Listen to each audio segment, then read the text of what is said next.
Ton of shad. I don't know if you can see them right there. Follow my bait. Look, look, look, look, look, look, look.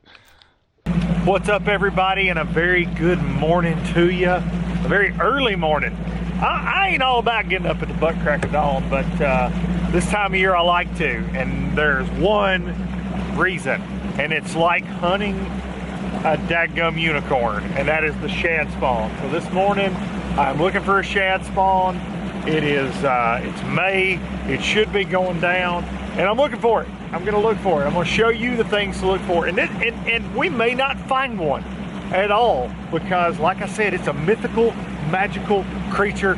Let's go see if we can find it, and let's go talk about it. Come on. We out here, and I can tell you a lot can be said for good electronics this time of year when you're hunting those offshore fish and things, but you can learn more with your eyes and by paying attention to your lure early in the morning like this when you're looking for that shad spawn, because you know I'm going to be throwing a jerk bait, I'm going to throw a spinner bait, a swim bait, a little dogma walking bait around, but those shad, if they're actively spawning, they'll be trying to make sweet love to your bait. So you need to pay attention, because they're going to get all around your bait. But it is mythical and magical. I was actually talking to Gerald Swindle about this last week, and he said he feels like, there went one behind me chasing a shad. Did you see that? We need to quit talking and start fishing. But I was talking to Swindle, and he said he feels like people catch them on a shad spawn and don't even realize they do. So it happens to you more than you probably realize, and you're just like, man, that was a good early morning bite, and then it goes away. So it really starts at night. They start spawning, and then it carries over into the first few hours of daylight. That's why you see everybody like, gotta get to the lake, shad spawn, shad spawn, shad spawn. It doesn't last long, and then that bite can be super tough because it's this weird, funky post-spawn time too. Okay, so let's see if we can find it. We may not. Like I said, it's like trying to saddle up a unicorn. Let's go.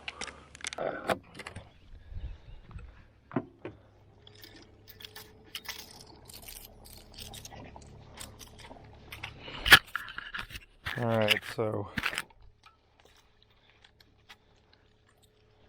I throw several different kinds of swim baits. The biggest thing is just watching, you know. The crazy thing is, like where we're at this time of year, where I'm at, is normally it's really going down by now. Like really going down. But the problem is we've had so many cold nights that I don't know that it is going down. There's still a lot. I'm seeing some bass beds already this morning, so you know that's kind of crazy. It's really late for that. Ooh, had one follow right there. Shad followed my bait.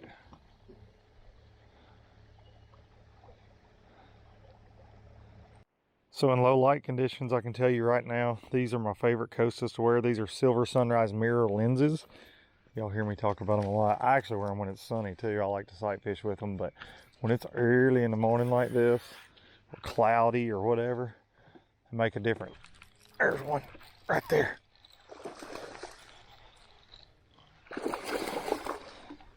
Get up here. Yes. That's old shad eater right there. It's an old shad eater. Heck yes.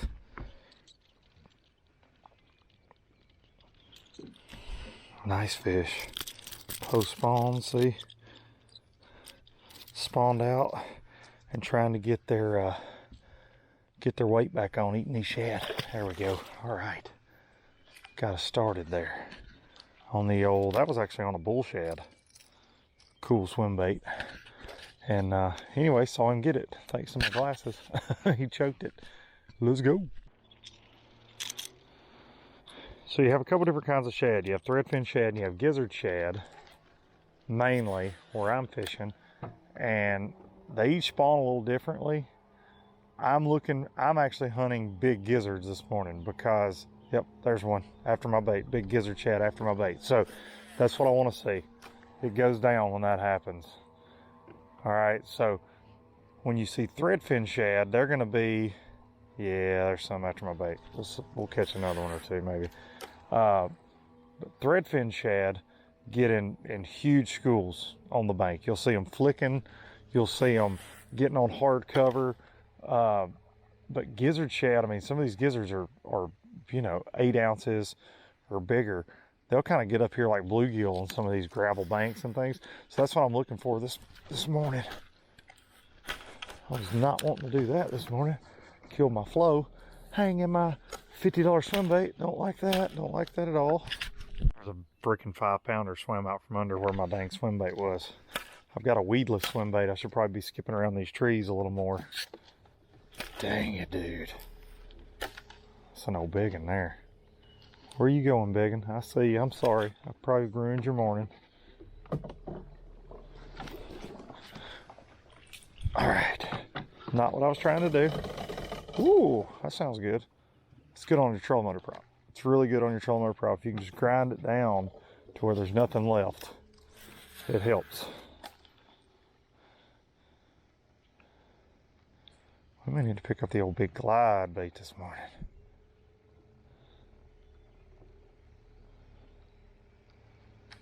Oh yeah, gizzies are following me. Got some giz.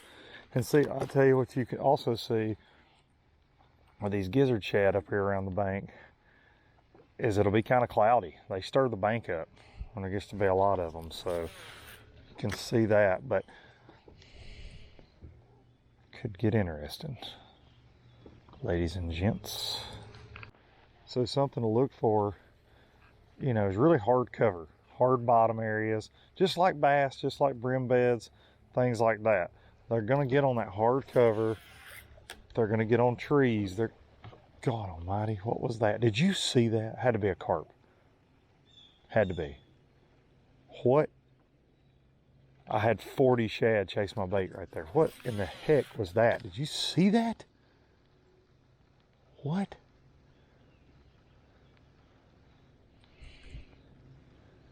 I had so many shad after my bait. That was wicked, dude. I don't know. That was insane. I don't know what that big splash was behind my bait. There's some carp out here, but holy buckets.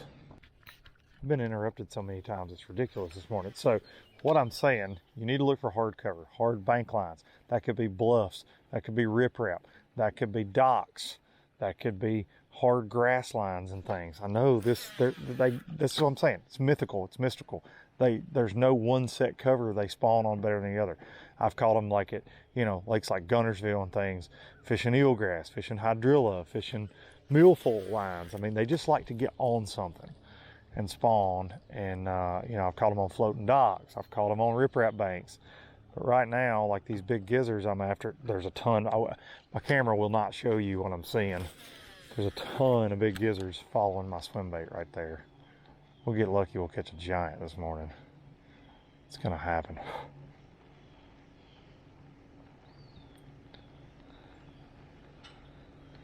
Look at them, look at them. All under my bait. That's good. That's good right there. That's what we want to see. Ton of them right there. And these are all like 4 to 6 inch shad. Oh, they're everywhere. Okay, they're up there doing their thing and they're like, make love to me, swim bait. Got a boat that's about to run over me. So that's cool. And with these bigger shad, you won't see the bass busting them as much as you will when you find those little thread fins. And those thread fins are going to be, you know, 2 to 4 inches long, where these are 4 to, they can be up to, hell, 10, 12 inches long if you find the great big ones. So that's crazy though. We're seeing them. That's all that matters.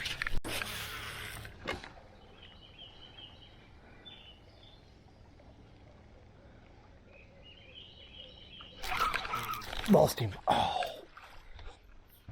dang it. That was a nice one too, dude. Dang it. Just winding my little baby shark through that weed bed right there. He choked it and I just barely stuck him. Dang it. Stupid baby shark. It's a good one. It's like a 4 or 5 pounder. So this is just a little swim bait I like to throw around the banks. It's just a weedless. I got a 6/0 trocar magworm hook in it. You can't get too carried away with it. You gotta slow roll it, but They eat it. That one freaking choked it. But you can literally wind it through anything. And it looks like these shad.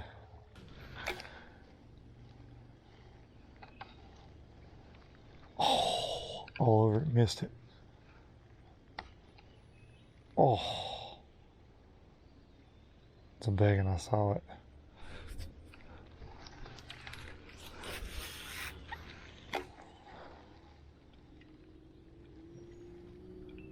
Oh, that was a freaking donkey, dude.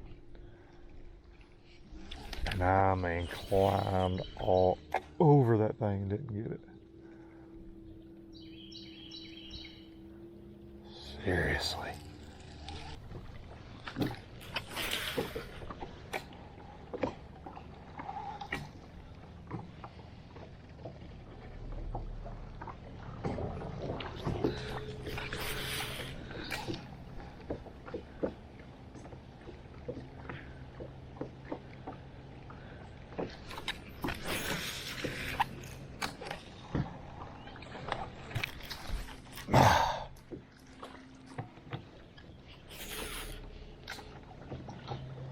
Dadgummit.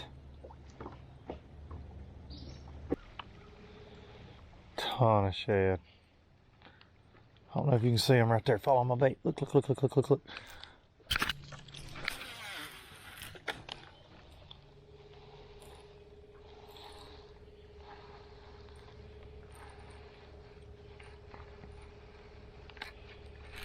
Look at this. Look at this.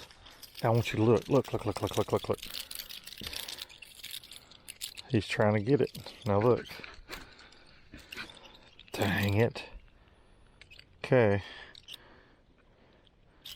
Now that's what we're after. He's trying to spawn. Matter of fact, he just spawned on my shirt a little bit. Nasty. Buy me a drink first, bro. Ooh, about hit that bird. Ooh. About hit that bird. Not good, not good. Treble hooks to the bird feathers would not have been fun. Ooh, little shaddy shads. Just need one of them big old bass to come up and munch. Decided to switch up to a little 6 cents Divine Swimmer on a Trocar swim blade. It's a weighted belly hook with a little blade on it. I'm gonna go back through this stretch I just saw so many on, and I'm marking some fish on Panoptics. I want to go slow roll this thing back down through here and see if I can catch a bass. I can't believe I didn't get bit on this stretch. There's so many shad, man. They're bumping my bait right there, just killing it.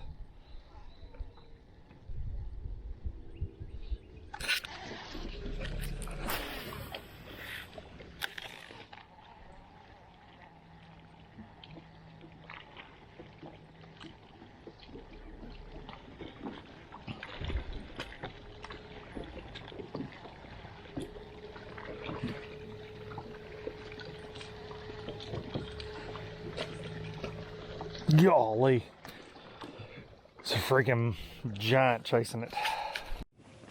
So right here, I don't know how well y'all can see that. There's truly hundreds of gizzard shad right here on the bank. And they're anywhere from 4 to 6 inches long. And they're spawning right up there. And I just had about a 6-pounder chase my swim bait back. You know they're eating them because they're spawning up there. And they're spawning out here towards the boat too.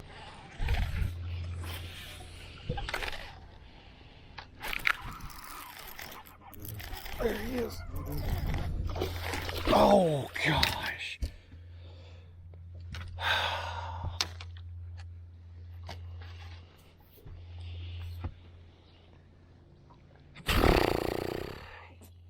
Divine Swimmer on an old Trocar swim blade. Never had that fish stuck good. Oh. Whew.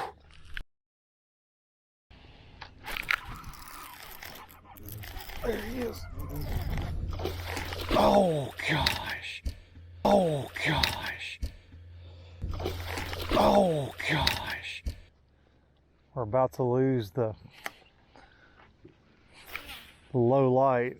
Sun's about to get up. It's almost 8 o'clock, and man, could have had a really nice bag of fish this morning. 5-6 bites, but they were all good ones. Just can't put them in a boat. That one gagged it, boy. How I didn't get a hook in that fish, I'll never know. Dang it. Gotta capitalize on it.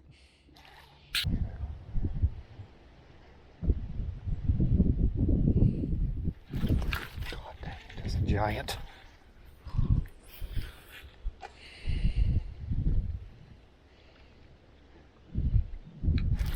Gosh, she hit it again. Can't hook that fish, man.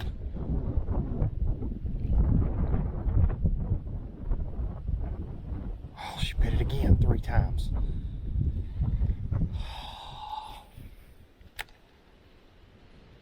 Freaking begging too.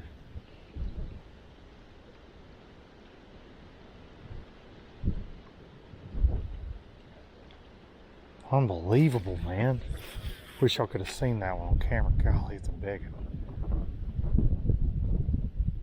She's come up and got all over that thing 3 times in a row. Unbelievable. All right, well, that's all she wrote for the mythical, magical shad spawn this morning. And I can tell you right now, here's the #1 rule. If you find it and you get bites, you better capitalize, especially if it's in a tournament situation, because you can get a lot of big bites, but you got to put them in the boat, because that window shrinks more and more and more and more by the minute.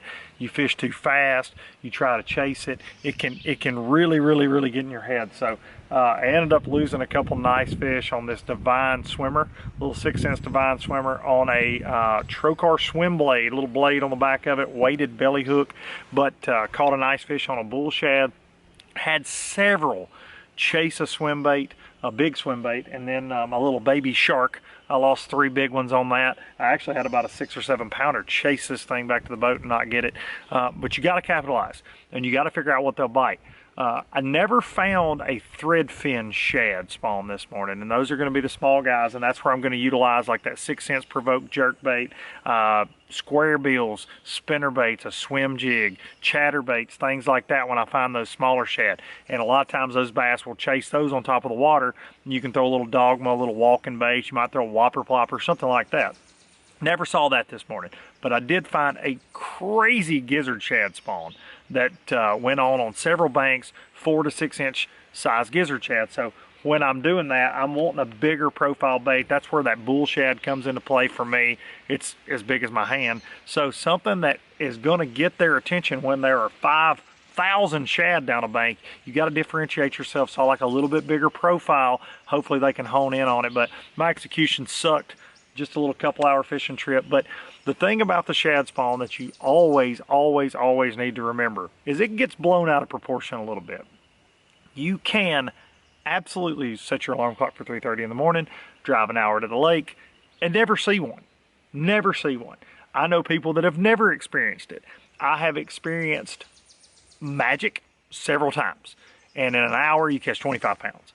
And this morning I could have probably weighed 20 pounds had I got the bites in the boat that I missed or saw or hooked. I could have had close to 20 pounds. And that's awesome for 2 hours of fishing. But it doesn't happen like that all the time. I know you see a lot of pros post about it. A lot of guys talking about, it's just insane, the shad spawn. Man, it is like chasing a unicorn, like I said at the first of the video. So always know that going in. It is not always going to be 20 pounds in 5 minutes. You got to work for it. They will, if you fish a lot of the same lakes, if you don't travel a lot around the country, you fish a lot of the same lakes, once you identify where it goes down, it tends to happen there year after year after year after year. They like to come back to the same places, and on the lake I'm on, I catch them in the same stretches year after year. So that helps. That helps. If you know where to look, it can really cut down on your search time, because you only got a couple hours. Like I said, sun's out now. I'm back in a little shady pocket doing this, but the sun's out now, and once it comes out, they slide back deep. every single time. You know, I've seen it last till 10 o'clock in the morning on a cloudy, rainy, nasty day sometimes, but it's rare. It's super, super rare. So it is like finding a unicorn, but you just want to think shad imitating baits. It's not that hard. It's not that complicated, but it is finding them and then finding a stretch that has bass on it. And today, one of the biggest stretches and biggest bunch of shad I found didn't have any bass on it. I never had a bite. I was getting bit in areas that had fewer shad. I could see them spawning, see them following my bait, and that's key. Wearing good sunglasses, where you can see. I like these silver sunrise mirror costas early in the morning, and you actually saw me catch a shad on my bait. You're going to see them come up. They're going to bump your lure, and that's the telltale sign. That's the number one thing. When I throw a bait out going down a bank and I see a big ball of shad coming at me, 3 or 4 big gizzard shad, whatever the case is, I know it's going down, and that's where I've got a chance to freaking catch a big bass. So that's what you want to do. So I hope this helps you. It's going down right now in a lot of the southeast, but it is not easy. It is not easy. Just keep that in mind. But if you're prepared and you got your baits tied on that you're going to need when you get there, when you find it, and you can collide with them, you can get some big bites.